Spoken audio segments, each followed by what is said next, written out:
Donc voilà, donc on commence donc le chapitre 5 sur les sémaphores. Donc ça, c'est un concept, je ne sais pas si vous l'avez déjà vu. Normalement, je crois que vous en avez déjà parlé en OS User, mais bon, ça remonte à loin.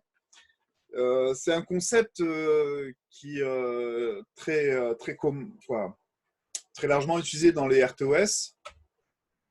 Et avant d'aborder donc les sémaphores, je vais essayer d'expliquer qu'est-ce qu'une ressource partagée. Parce que les sémaphores, entre autres, ils permettent de gérer justement l'accès aux ressources partagées par plusieurs tâches. Donc, qu'est-ce qu'une ressource partagée? Donc, une ressource, c'est une entité qui est utilisée par une tâche. Donc, ça peut être soit un device d'entrée-sortie. Alors, bon, là, ça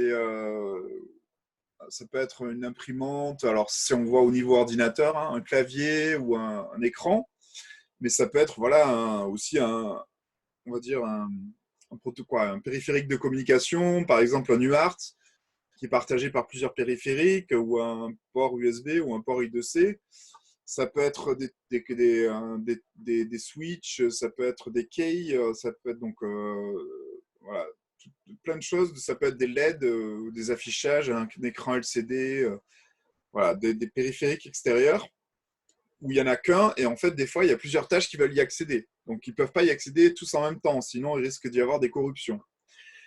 Mais aussi des zones mémoire. Donc, des zones mémoire peuvent être des ressources partagées. Par exemple, une variable qui représente, si vous avez par exemple, je ne sais pas moi, une variable qui représente vous avez un nombre de jetons, un nombre de licences limité avec une variable globale qui est fixée à 10. Et à chaque fois qu'une tâche utilise quelque chose, il va décrémenter ça. Ben ça, c'est une variable qui est partagée par plusieurs tâches. Et forcément, chaque tâche, quand on va vouloir y accéder, il va falloir vérifier qu'elle est libre, qu'il n'y a pas une autre tâche qui est en train d'y accéder en même temps, parce que sinon, aussi, il y a risque de corruption. C'est pareil pour des structures ou des tableaux. Donc, des fois, on a des tableaux en fait, où plusieurs tâches vont ranger des données, vont chercher, scruter des données. Et là aussi, le risque, c'est que si deux tâches y accèdent en même temps, c'est d'y avoir de la corruption et du coup des problèmes, des bugs et de la perte de fiabilité, de la perte de stabilité et d'avoir un système qui crache. Et ça, dans l'embarqué, souvent, ça pose des problèmes. Donc, une ressource partagée, donc c'est une entité qui est utilisée par plusieurs tâches, comme je l'ai dit, hein, ce qui est écrit ici. Et plusieurs ressources peuvent être corrompues si elles sont vues simultanément par plusieurs, si elles sont utilisées de manière simultanée par plusieurs tâches. Donc là, ça c'est un des premiers points d'utilisation, un des premiers cas d'usage d'utilisation des sémaphores, c'est quand on veut avoir un accès exclusif à une ressource partagée. Et on appelle ça des mutex. Donc je pense que vous avez déjà entendu parler de ça, mais il y en a peut-être pas tous, mais ou peut-être tous, j'en sais rien, mais je pense qu'il y en a certains qui ont déjà entendu parler de ça parce que c'est un terme quand même qui est assez utilisé, assez commun hein, et peut être utilisé aussi dans d'autres domaines. Parce que des mutex, on n'en a pas que des softwares, il y en a des hardware aussi des mutex, mais bon bref, c'est c'est un terme qui est générique qui est utilisé pour justement gérer lorsqu'on a plusieurs éléments qui veulent accéder à un même qui doit être partagé, donc on va utiliser des mutex.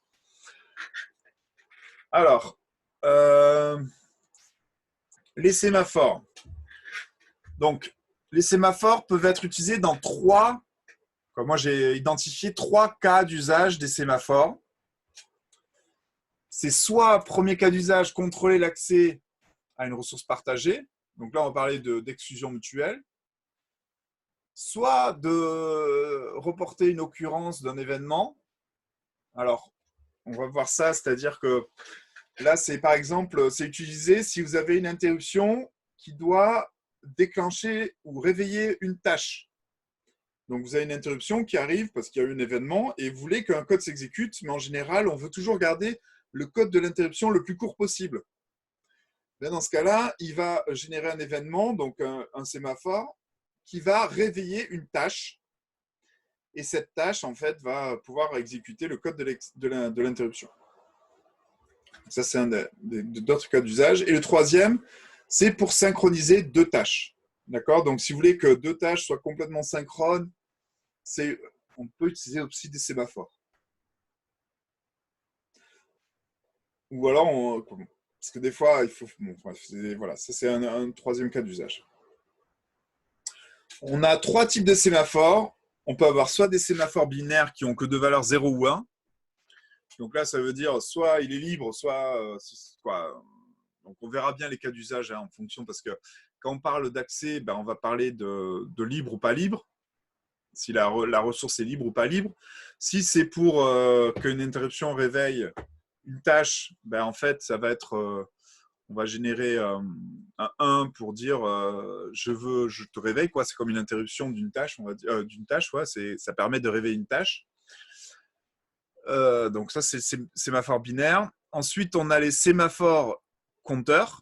Donc eux, au lieu d'avoir 0 ou 1, ils peuvent avoir une valeur jusqu'à quoi, une valeur qui varie entre 0 et une valeur max. Et ça peut être utilisé dans le cas par exemple, si vous avez un certain nombre de licences ou vous avez, je sais pas moi, vous voulez que 10 tâches fassent la même chose. Et vous voulez que, par exemple, ces tâches peuvent mourir. Alors, je dis ça parce que je me souviens quand j'ai repris ce cours au tout début, il y avait un exercice de jeu de la vie où en fait vous aviez un écran et vous aviez des araignées qui tombaient, et ces araignées en fait elles étaient représentées chacune par une tâche, et on voulait chaque fois que sur le plateau il y ait 10 araignées, et ces araignées pouvaient mourir. Vous savez, c'est le jeu de la vie, si elles sont entourées d'araignées, ben, elles meurent, et en fait ça en recrée une. Je ne sais pas si vous connaissez, c'est un exercice plutôt commun dans le domaine de la programmation.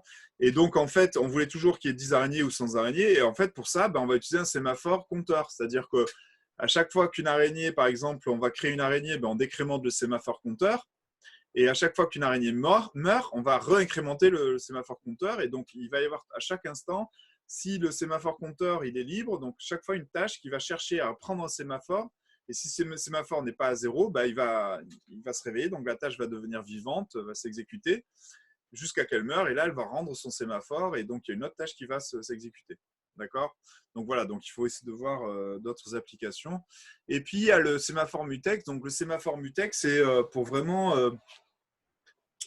là, c'est vraiment le cas de l'exclusion mutuelle. Si vraiment c'est pour l'accès à une ressource partagée, si vous avez besoin d'y accéder et que vous avez plusieurs tâches qui veulent y accéder, il faut d'abord prendre le sémaphore et ensuite accéder à la ressource et ensuite lâcher la ressource.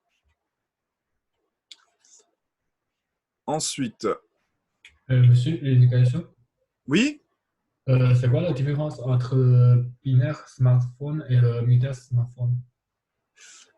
il n'y a pas beaucoup de différence, sauf que quoi, moi, je suis pas. Alors moi, personnellement, je ne suis pas allé regarder dans le code source de FreeRTOS pour voir comment c'était fait. J'ai un collègue à moi qui, oui, ça s'appelle Francis Bras, qui d'ailleurs fait le même cours cette année en année 4, mais d'une manière complètement différente, parce que lui, il travaille plus vraiment sur le code source du FreeRTOS et voir comment porter un FreeRTOS, etc. Mais la différence principale, c'est qu'un sémaphore binaire, mais peut-être il y en a d'autres, hein, mais que j'ai remarqué, quand on le crée, il est à 0 par défaut au démarrage. Voilà. Il est à 0 par défaut, donc il est vide, on va dire. Tandis qu'un mutex, lui, quand on crée un mutex, il va l'initialiser à 1. Et c'est assez normal, en fait, si vous réfléchissez, parce qu'un sémaphore, en fait, si ça représente une ressource, ben, la ressource, elle est là, elle est à 1 au défaut, au départ. Et en fait, quand quelqu'un va vouloir accéder à la ressource, il va la passer à 0, il va accéder à la ressource, et quand il n'en a plus besoin, ben, il va la lâcher, et donc il va l'incrémenter, la réincrémenter à 1. Tandis que quand vous avez un sémaphore binaire pour les deux cas ici, là, ben en fait, vous allez avoir. Alors, il faut bien réfléchir justement s'il ne faut pas l'initialiser à 1 juste après la création, parce que ça dépend. Souvent, c'est une interruption qui donne un sémaphore, qui incrémente un sémaphore, donc le fait passer à 1 et la tâche, elle l'attend, et quand il est à 1, elle se réveille, donc elle va exécuter le truc. Donc, c'est pour ça que c'est initialisé à 0. Ça répond à votre question? Oui, merci. Alors ensuite, donc ici, le cas d'usage d'un sémaphore pour accéder à une ressource partagée. Donc vous voyez, en fait, on peut représenter ce mutex par une clé. Donc vous avez deux tâches qui veulent accéder à une ressource partagée, par exemple ici une imprimante, même si c'est un vieil exemple, hein, mais par exemple un UART, et que les deux veulent écrire des messages sur cet UART. Eh ben, il faut qu'ils fassent d'abord l'acquisition du sémaphore. Donc, ils prennent le sémaphore, ils accèdent à la ressource, et ensuite, ils lâchent le sémaphore. Alors, c'est bien important, c'est très important quand on a ce sémaphore, c'est de le garder le moins longtemps possible. D'accord? Le moins longtemps possible, parce que sinon, il y a un risque de blocage mutuel, de deadlock. Alors, c'est-à-dire que si une tâche garde un sémaphore trop longtemps et s'il y en a une autre qui veut y accéder, par exemple, alors, parce que s'il y a plusieurs sémaphores, c'est-à-dire que si lui il prend un sémaphore que lui a besoin et que lui il prend un sémaphore que lui il a besoin, il y a un risque de s'interbloquer de manière indéfinie. Alors, d'ailleurs, c'est un cas qui est arrivé sur un rover qui a été envoyé sur Mars. C'est très connu, hein, si vous regardez, c'est une histoire très connue. Sur Mars Explorer. Il y a pas mal encore de deadlock. Et c'est surtout embêtant parce que c'est arrivé quand le robot était sur Mars. Donc vous imaginez que le robot, en fait, s'est complètement arrêté. Alors pourquoi c'est une belle histoire? Parce qu'au final, ils sont arrivés depuis la Terre à comprendre la source du problème et à faire une mise à jour du software pour débloquer. Voilà. Ici, vous avez l'histoire. What really happened on Mars Rover Pathfinder. D'accord, donc il y a eu un interblocage en fait quand il a atterri. Donc tout ça est expliqué ici. Et voilà, ils expliquaient comment ça a été débloqué, comment le problème a été corrigé et les analyses les ressent. Voilà. C'est assez, je pense, une histoire assez intéressante à connaître. Donc je vous partage le lien.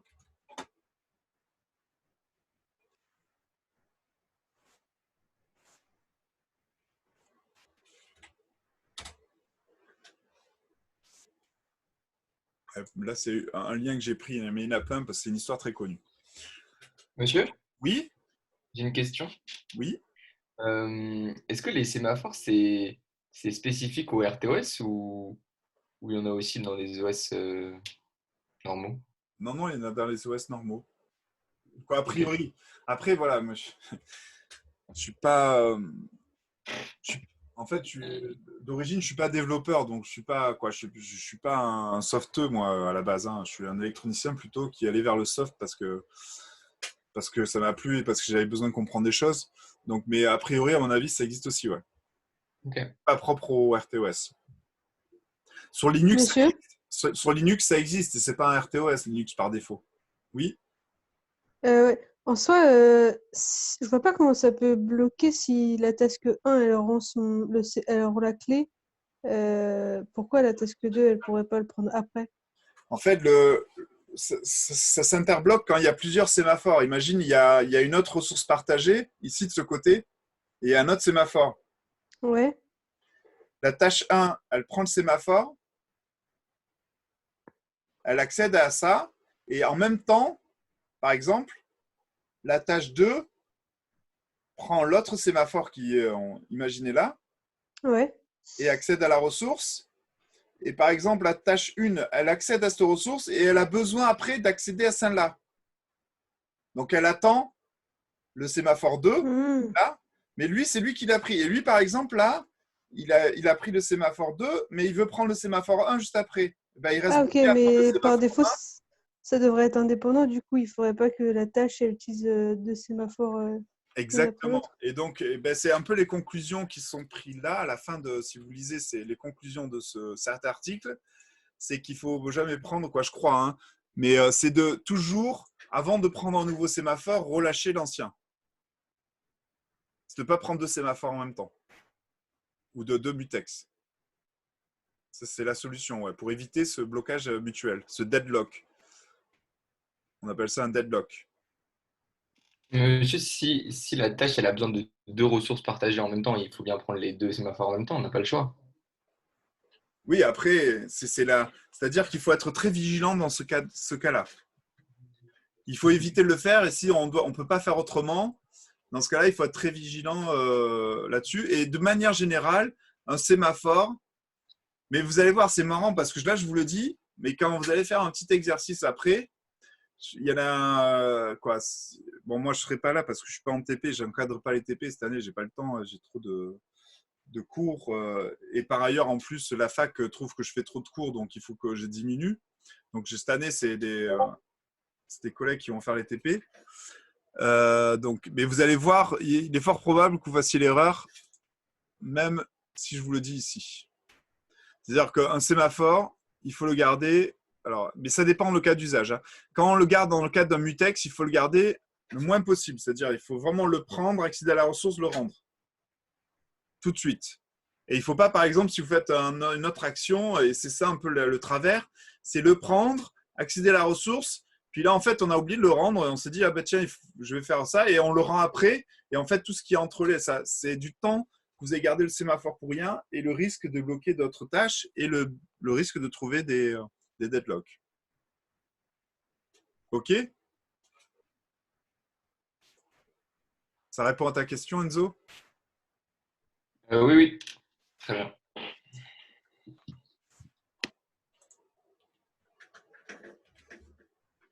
J'ai oublié de mettre en grand écran d'ailleurs. Donc ici, on voit comment ça fonctionne, un mutex. Donc vous avez deux tâches, une ressource partagée, vous avez le mutex. Donc en fait,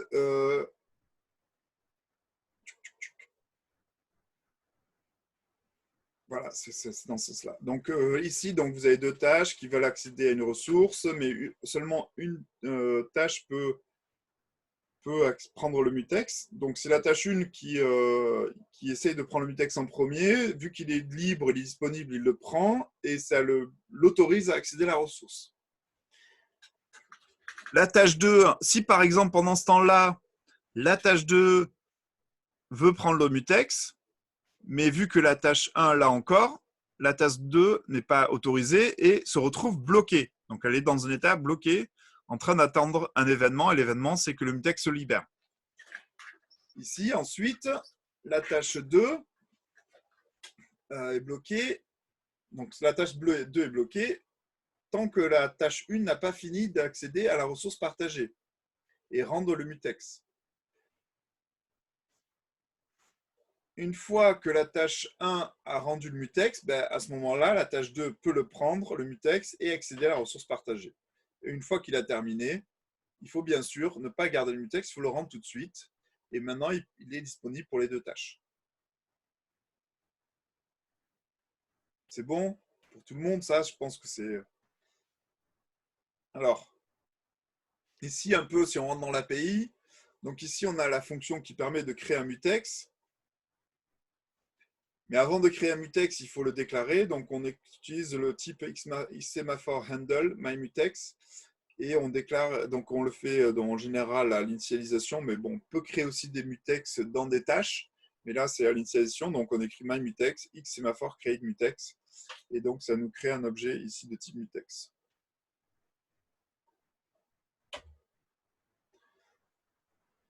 D'ailleurs, il y a la possibilité de créer des mutex aussi sans RTOS. D'accord? Il y a des techniques, si vous regardez, il y a des techniques pour créer un genre de mutex. Si vous avez, par exemple, des interruptions qui se déclenchent, qui vont accéder aussi à des ressources partagées, par exemple au NuArt, ben aussi on peut se créer son propre mutex. C'est-à-dire c'est une variable globale qu'on va... il faut prendre pas mal de précautions. Il y a pas mal de... Si vous allez regarder sur Internet, vous allez trouver des choses qui permettent justement de donner des exemples de création de mutex sans forcément, au cas où vous n'utilisez pas un RTOS. C'est un concept en fait qui dépasse le RTOS, le mutex. D'accord? Là, on voit comment on le fait parce qu'il y a des mutex hardware. Parce que si pareil, si on veut, par exemple, un processeur, où vous avez un système multiprocesseur qui va accéder à un seul périphérique ou à la mémoire, ben, il y a des mutex hardware aussi qui permettent d'éviter que deux processeurs accèdent aux mêmes zones mémoire en même temps pour éviter de la corruption. Donc ici, using a mutex to protect the access to a shared resource. Donc là, on voit tout un exemple. Donc, on crée un mutex, on définit un objet type mutex, et ensuite, on crée, donc là, on le crée pardon, dans le setup. Et là, dans la tâche, par exemple, ici, on prend donc la fonction qui permet de prendre un mutex s'appelle xSemaphore take. Et les paramètres, c'est le nom du mutex. Et là, c'est le temps d'attente. Donc, le temps d'attente, là, c'est un temps infini. On attend jusqu'à qu'il soit disponible.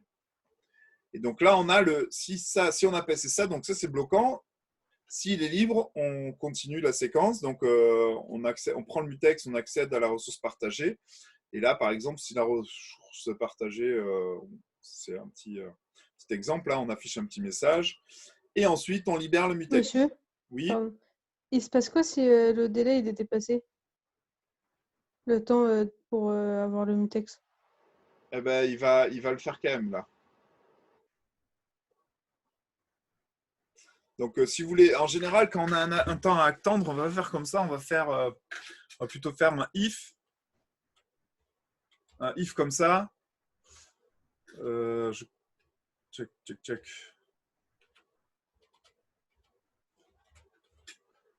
D'accord. Si on a un timeout ici, donc si c'est vrai et que le timeout n'est pas dépassé, que je crois que c'est ça, ou avec égal true,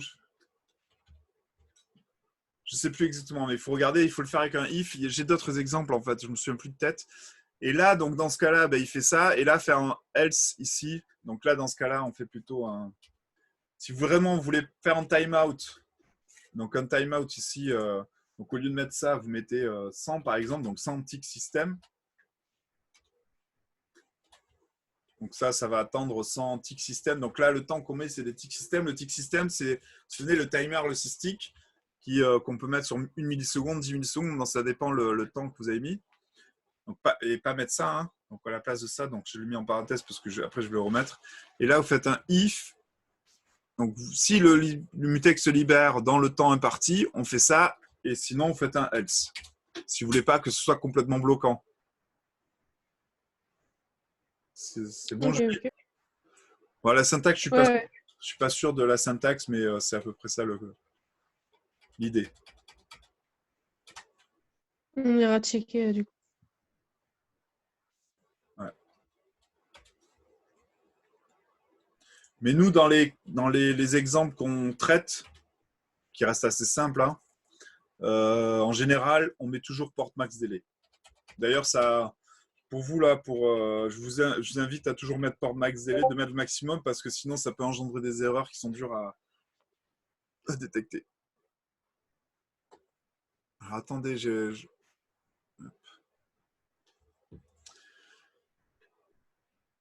hop, j'enlève ça.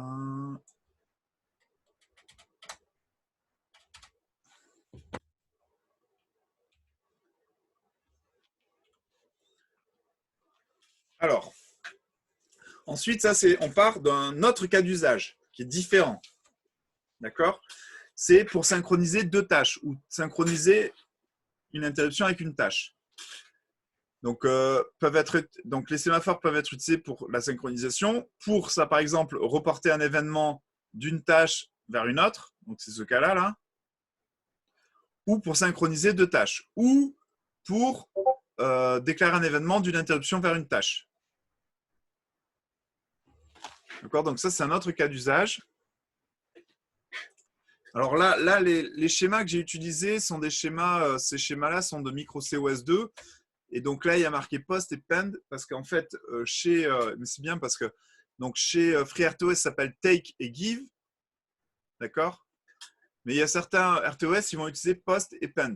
Et ça veut dire la même chose. Donc ça, c'est donner ou incrémenter un sémaphore. Ça, c'est le prendre. D'accord? Le post et le pend.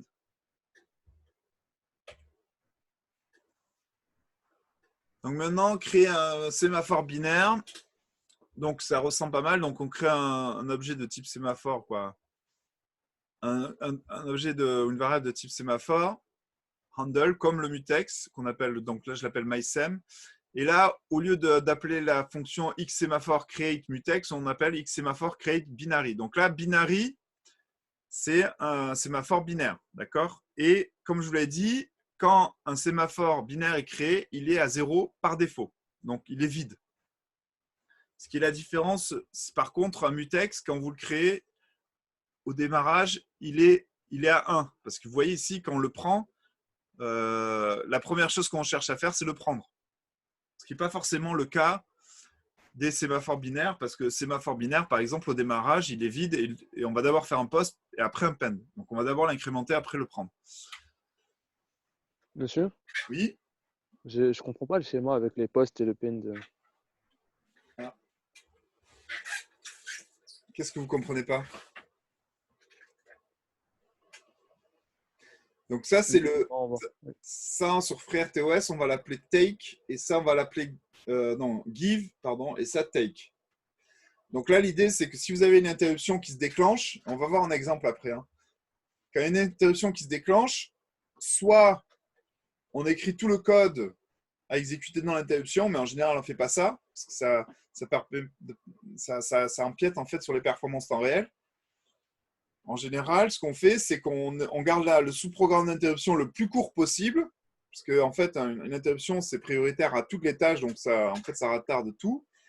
Et on va transmettre, donc on va donner, incrémenter, quand on fait un post, en fait, on incrémente le sémaphore, donc il est à 0, on le passe à 1, donc c'est comme si on levait un flag. Et la tâche qui, elle, est bloquée, qui est en train d'attendre en fait un événement, qui est en train d'attendre cet événement, et donc est en attente, et dès que le drapeau est levé, ou dès que le sémaphore est donné, est incrémenté, ben, il va le prendre et il va exécuter, en fait, et ce qu'il va exécuter dans la tâche, c'est ce qui est en fait le traitement qui est voulu par l'interruption. Mais au lieu d'être écrit dans l'interruption, il est écrit dans la tâche. C'est bon?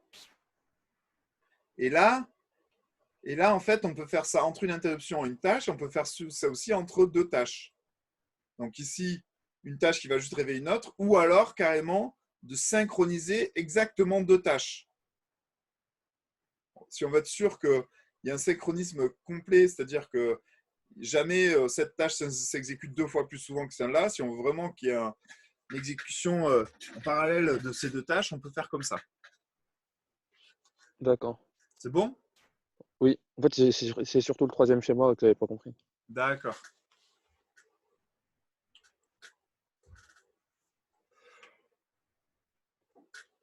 Donc là, j'ai un exemple de sémaphore binaire. Donc pour créer, et là, je vois donc les fonctions take et give, même si on les a utilisées un peu tout à l'heure. Ah non, on n'avait pas utilisé ça. On avait pris, si, avec sémaphore take et give. Pour les mutex, c'est les mêmes fonctions. Vous voyez donc, que ce soit un mutex ou un sémaphore, on va utiliser les mêmes fonctions. Hein. Donc, sémaphore take, donc les deux paramètres, c'est le nom du sémaphore, là, un objet de type sémaphore, et c'est le nombre de ticks to wait. Et si vous voulez attendre de manière indéfinie, vous allez mettre port max delay. Donc, ça, c'est un take. Donc, ça, c'est pour infini. Et si vous voulez prendre le sémaphore que pour 100 ticks, donc on attend 100 ticks que le sémaphore est libre. Et s'il n'est pas libre, ben, on passe à la suite. Et pour donner un sémaphore, donc là, on donne juste le nom du sémaphore. Il n'y a pas de time to wait.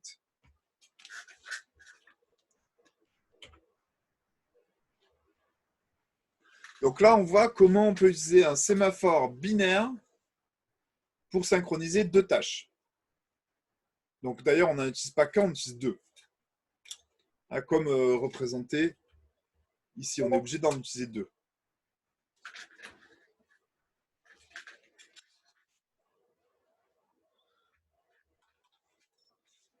Pardon, je reviens. Hop. Donc, on a MySem1, MySem2. Donc là, on les déclare. Ici, on les crée.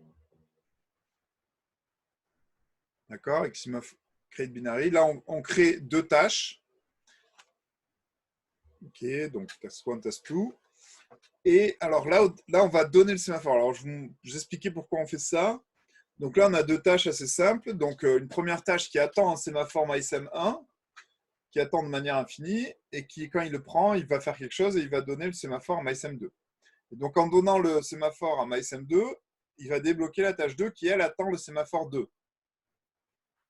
D'accord? Et il va la réveiller, il va exécuter le code, il va arriver ici, il va faire un sémaphore give et il va revenir ici. En fait, alors je ne l'ai pas dit ici, et là, MySémaphore 2, il n'est pas libre, donc il va se mettre en attente. Et du coup, vu qu'il a donné MySémaphore 1, cette tâche qu'il attendait va se réveiller, va s'exécuter, va arriver ici, va donner MySémaphore 2 et va reboucler. Et là, il va être bloqué. Donc, vu qu'il a donné MySémaphore 2, cela va se réveiller.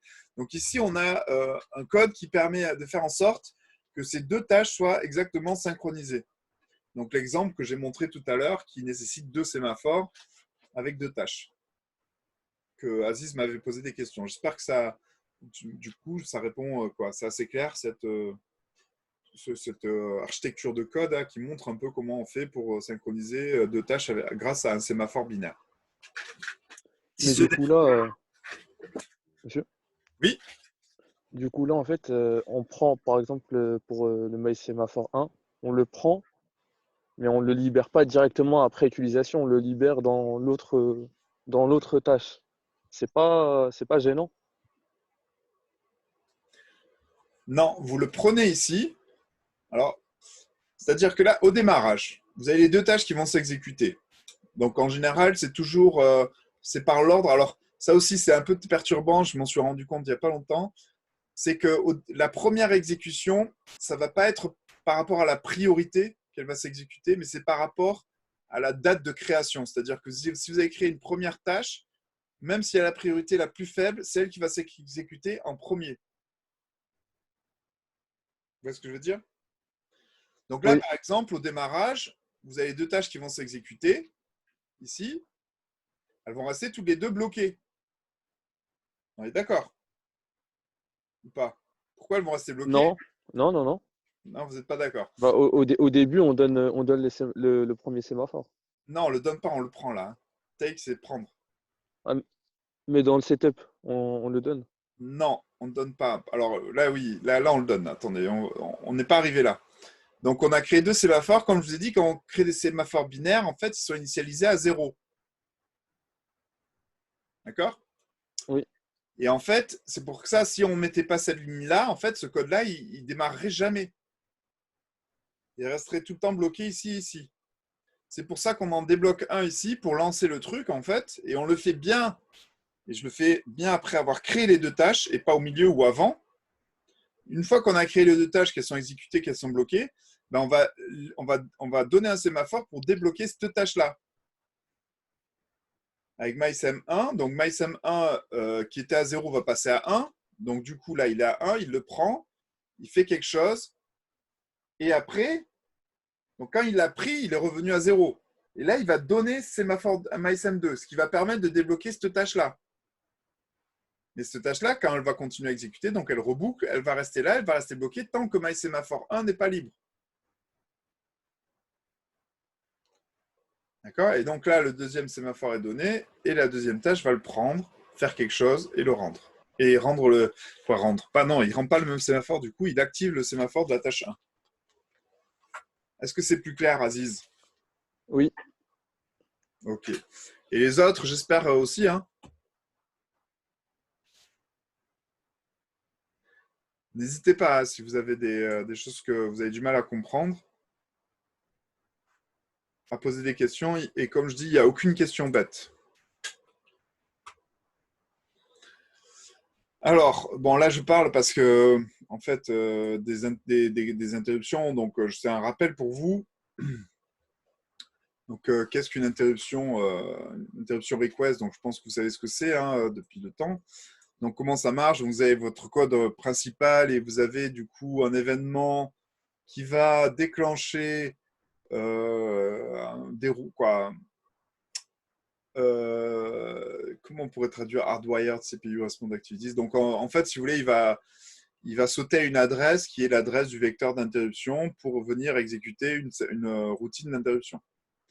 D'accord? Donc ça c'est tous les processeurs, tous les processeurs, même les processeurs généralistes, hein, sur votre ordinateur, le clavier, l'Ethernet, l'USB, tout est géré comme ça par interruption. Donc on va Il fait aussi la copie du contexte. Alors, il ne fait pas la copie, il fait la sauvegarde du contexte. Ouais, la sauvegarde, oui, la sauvegarde. Donc, il va être interrompu. Là, il fait la sauvegarde du contexte. D'accord? Donc, il va ranger tous les registres internes dans la pile. Et ensuite, il va sauter à le service, donc le code de l'interruption, qui lui doit être le plus court possible en général. Et ensuite, il va rendre la main, il va restaurer le contexte et il va revenir là où il a été interrompu. Donc, ça, c'est une chose normalement que vous connaissez. J'ai une question. Oui. Dans un de vos cours, je ne me rappelle plus, je pense que c'est le cours 3 ou 4, vous avez dit que ce switch-là de contexte, il doit être inférieur à 10 microsecondes. Ouais. Et en fait, je veux savoir pourquoi on fixe cette valeur-là, ce temps limite. Alors, c'est un chiffre que j'ai trouvé dans un rapport. Donc, à l'époque, en fait, il y a quelques années, j'avais récupéré un rapport. J'espère que je vais le retrouver. Bon, ça date un peu. Hein.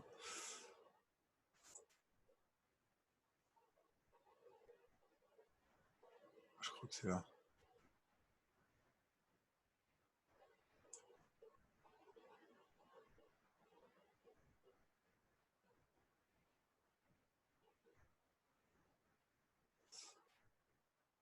Euh, non. Est-ce que c'est ça? Non, c'est pas ça. Bon, j'avais trouvé un rapport en 2007. Donc, un rapport, alors, je ne sais pas si vous connaissez, il y a des instituts qui font des études. Donc, ils font des études et par exemple, ils vont faire une étude. C'est des analystes, des ingénieurs qui vont faire une étude et qui vont faire pondre un rapport sur les RTOS. Et donc, dans ce rapport, il y avait de 150 pages une étude du marché du monde du RTOS. Donc, il listait toutes les informations qu'on voulait avoir. Et ces rapports, en général, c'est des rapports qui ne sont pas gratuits, qui sont payants au début. Mais vous en avez sur tous les domaines, hein, sur l'IoT, sur le big data, entre partout. En fait, c'est pour les entreprises qui veulent avoir de l'expertise sur un domaine et qui n'ont pas le temps. Donc, soit ils mettent du temps ingénieur, soit ils achètent un rapport. Ça coûte parfois moins cher, c'est plus rapide. Et donc, ce rapport, il va préciser toutes les grandes caractéristiques des FreeRTOS, etc. Et donc, dans ce rapport que j'avais obtenu, mais parce qu'en fait, ce rapport, au début, ils le font payant, parce que les informations vraiment correspondent au temps T. Et ensuite, après quelques années, parfois, pas toujours, ils le mettent dans le domaine public et ils le proposent à tout le monde parce que ça permet de faire la pub sur l'entreprise et le bureau d'études. Et dans ce rapport, j'avais trouvé ça. Donc, mais je ne saurais pas l'expliquer. Donc, je l'ai pris parce que ce rapport, qui était pour moi une source quand même assez fiable, il y avait des chiffres et il y avait notamment ce chiffre-là. Ok, J'espère que ça répond à ta question. J'ai fait confiance à la. je vous fais confiance. Mais après, c'est un chiffre qui est vieux. C'est-à-dire que ça date de 2007. Donc, faut peut-être plus trop. C'est pas forcément un chiffre à aujourd'hui qui a une aussi forte validité. D'accord? Oui. Monsieur? Oui. Et j'avais une autre question par rapport à ce que vous avez dit il y a quelques slides sur les sémaphores. En fait, vous avez parlé des sémaphores mutex et des sémaphores binaires, mais vous l'avez peut-être dit, j'ai pas retenu, mais c'est quoi l'avantage, par exemple, dans la situation que vous nous avez montré, d'utiliser des sémaphores binaires par rapport à un mutex simple ou à deux mutex? Vous pouvez répéter la question, s'il vous plaît? C'est quoi l'avantage, ou dans quelle situation on utilise plutôt des sémaphores binaires que mutex, ou inversement? Ah, justement, c'est là où. C'est ici, j'essaye de montrer ça. On voit plus C'est-à-dire, si on utilise un sémaphore, alors, pour contrôler l'accès à une ressource partagée, c'est que dans ce cas-là qu'on va utiliser un mutex. Monsieur, on n'a pas accès. Ah oui, excusez-moi.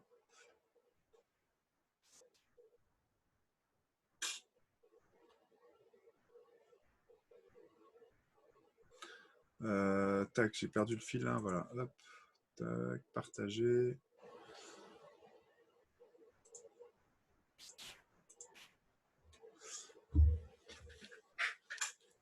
Voilà, donc on utilise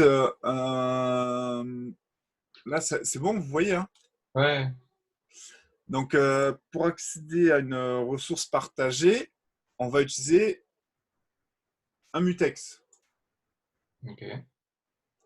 D'accord? C'est le cas d'usage des mutex. D'accord. Et pour tous les autres cas, on va utiliser. Quoi, non, pour ces deux cas-là, on va utiliser des sémaphores soit binaires, quoi, plutôt binaires, pour ces deux cas-là. Ok. Il n'y a pas vraiment ici un exemple qui montre l'usage d'un sémaphore compteur, mais je vous ai présenté tout à l'heure, c'est plutôt pour limiter en fait le nombre, par exemple, si on veut créer 10 fois la même tâche, parce que alors ça on l'a pas vu, mais on peut par exemple avoir le même code d'une tâche. Je ne sais pas si vous voyez ce que je veux dire, c'est-à-dire qu'on peut avoir par exemple, ici on a une tâche. Attendez, je vais prendre un peu plus loin. Voilà. Par exemple, ici vous avez le code d'une tâche, ici, task 1. Mhm. Il y a un truc qu'on peut faire, on peut déclarer plein Xtask create, créer plein de tâches en changeant le nom ici, hein, il faut changer un truc, qui réutilise le même code. C'est-à-dire que vous pouvez créer 10 tâches qui vont avoir exactement le même fonctionnement. Vous voyez ce que je veux dire?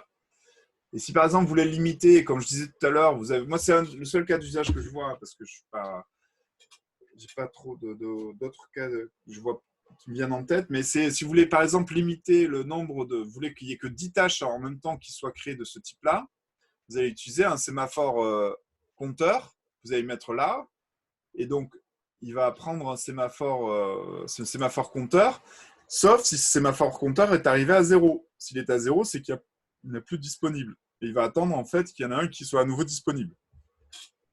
Du coup, sémaphore compteur, il y a plusieurs tâches qui peuvent le prendre en même temps, selon la valeur du sémaphore. Exactement. Ça, Ok. c'est plutôt pour limiter, voilà, peut-être le nombre de tâches qui s'exécutent en même temps, des choses comme ça. Ok. Ok, ça marche.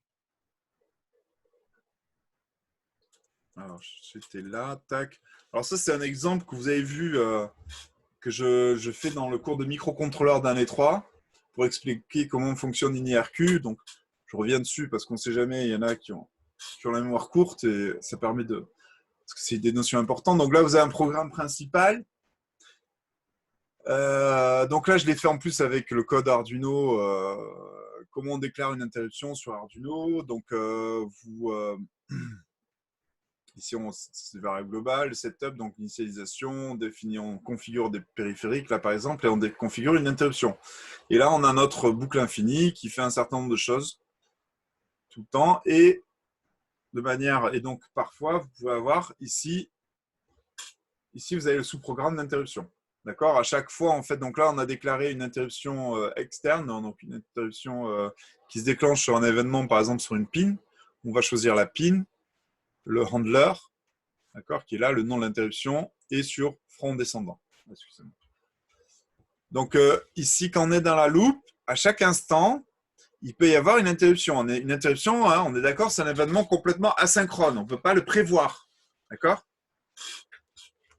Donc, quand on a une interruption qui arrive, on ne sait vraiment pas quand, parce que c'est un événement hardware en général, on va brancher vers l'ISR. Donc, et on va sauvegarder le contexte, etc. Mais ça, on ne le voit pas. On exécute le code et une fois qu'on a terminé, hop, on revient vers le programme principal et exactement à l'endroit où il a été interrompu. D'accord? Donc, ça, c'est un bref rappel des interruptions. Et ici, bien sûr, donc, il y a chaque interruption a un vecteur. Et avant de rentrer dans la routine d'interruption, il y a interrupt service routine, on fait la sauvegarde du contexte, d'accord, la sauvegarde des registres. On appelle la routine, on revient, on restaure les registres et après on revient au main, là où on s'était arrêté. D'accord? Donc, c'est particulier. Donc maintenant, on va voir comment utiliser un sémaphore pour synchroniser une interruption et une tâche. Donc, ici, on a un sémaphore qui va... Une tâche qui attend un sémaphore. Donc, elle est bloquée, cette tâche. Et lorsqu'il va y avoir l'interruption, dans cette interruption, on va appeler la fonction xGiveSemaphore from ISR qui va donc donner un sémaphore, donc l'incrémenter, donc give ou l'incrémenter sémaphore, donc il va passer de 0 à 1. Et du coup, dans l'étape suivante, ça va débloquer la tâche qui va prendre ce sémaphore et pouvoir s'exécuter, faire quelque chose. Et en général, ce quelque chose, c'est l'action, le code qui doit être exécuté lorsqu'il y a ce type d'événement qui arrive, qui est généré par une interruption. D'accord? Donc, il a pris le sémaphore, il va exécuter l'interruption.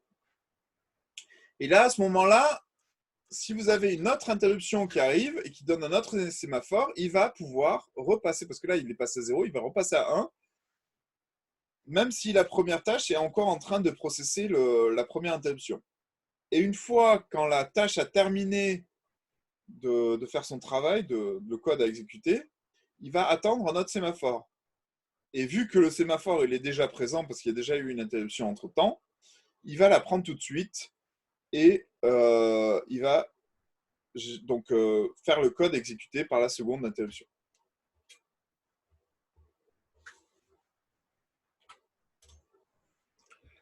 Alors, ici, je crois qu'il y a une petite erreur entre ici le commentaire qu'il y a et ce qu'il y a écrit, mais bon, c'est pas grave, je vais vous l'expliquer.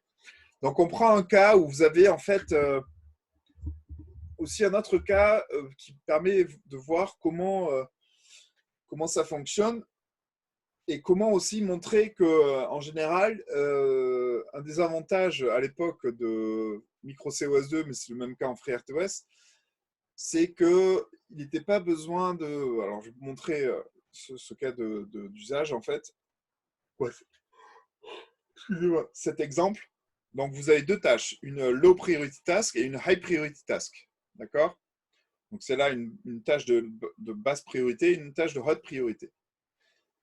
Vous avez votre tâche de basse priorité qui est en train de s'exécuter. Là, il faut imaginer qu'il y a le temps. Hein. Donc, elle est en train de s'exécuter. Donc, une tâche de basse priorité s'exécute. Une interruption l'interrompt et on rentre dans un ISR. Et cette ISR, en fait, elle va rendre la high priority task ready to roll. Donc, elle va donner, par exemple, cette tâche, attendez un sémaphore. Et en fait, cette interruption va donner ce sémaphore. Alors, il y a deux cas. C'est soit ce cas-là, en fait, qui n'est pas le cas qui est dessiné ici. Il y a une petite erreur. C'est-à-dire que là, ça, c'est un des avantages. C'est-à-dire que ici, on est dans un mode où il va directement sauter vers la tâche de plus haute priorité, sans repasser par la tâche de basse priorité. Et ça, c'est bien pour les contraintes temps réel, parce que là, on a une tâche de haute priorité. Il y a une interruption qui réveille un sémaphore. Tout de suite, on saute sur cette tâche de haute priorité. Et on ne revient pas à la tâche de basse priorité et attendre qu'elle soit terminée, après aller à la tâche de haute priorité.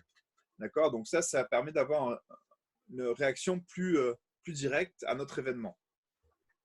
Et donc, ce n'est pas ce qui est écrit ici, en fait, parce qu'avant, j'avais deux exemples. J'avais le cas sans ça et avec ça. Et donc là, ici, on voit le cas où il n'y a pas de... où en fait, il revient. Donc le 4, il retourne vers la tâche interrompue. La basse, elle va finir de s'interrompre. Et là, elle va donner il faudrait... je vais essayer de mettre ça à jour à la fin de ce cours parce que je pense que je ne suis pas très clair. Mais bon, c'est pas grave. C'est quoi du moins, si vous avez des questions sur... si vous trouvez que ce n'est pas très clair, n'hésitez pas à poser des questions. Parce que là, du coup, ici, dans ce cas-là, il y a une interruption qui vient et on saute directement à la tâche de haute priorité. Une fois qu'on a terminé, on va ici. Si on n'avait pas ce mécanisme-là d'aller directement ce 4, l'autre 4 possible, ce serait revenir ici, terminer l'exécution de la low priority task. Et une fois qu'on a terminé, c'est de sauter la high priority task. Mais forcément, la high priority task, du coup, elle s'exécuterait beaucoup plus tard. On aurait moins de performance temps réel et de réactivité. Voilà. Donc ça, c'est une des choses qui sont rendues possibles grâce au sémaphore. Donc là, on voit un exemple d'un sémaphore pour synchroniser une interruption et une tâche. Donc là, on a un setup, on crée un sémaphore, on crée une tâche, et là, on déclare une interruption périodique pour un timer. D'accord? Donc tout ça, bon, c'est expliqué, vous verrez dans un TP, on devra le faire aussi. Ça permet de configurer le timer pour qu'il déclenche une interruption régulière. Et dans cette interruption qui est ici, là, on va donner un sémaphore à la tâche 1. Non, pardon. Oui, non, on ne va pas, oui. On va donner le sémaphore 5 sémaphores, et dans la tâche 1, on va attendre ce sémaphore et faire quelque chose. Ok. Ce code-là, on aurait pu l'écrire ici. Mais ce code, par exemple, un printf, c'est très long à faire. Donc, si vous le faites ici, ça va bloquer tout le reste du système. Tandis que si vous le faites ici, ben, ça permet de rendre l'interruption très courte et la tâche, elle va être plus longue et ça va dépendre de sa priorité par rapport aux autres tâches pour savoir si elle est prioritaire ou pas. Ça permet de mieux gérer les contraintes en réel. Voilà. Ben, écoutez, a priori, j'ai terminé ce chapitre. Alors, pour aujourd'hui, je vous propose qu'on en reste là parce qu'il est déjà 15h38, il reste 5-7 minutes. Sachant qu'en fait, il nous reste encore une séance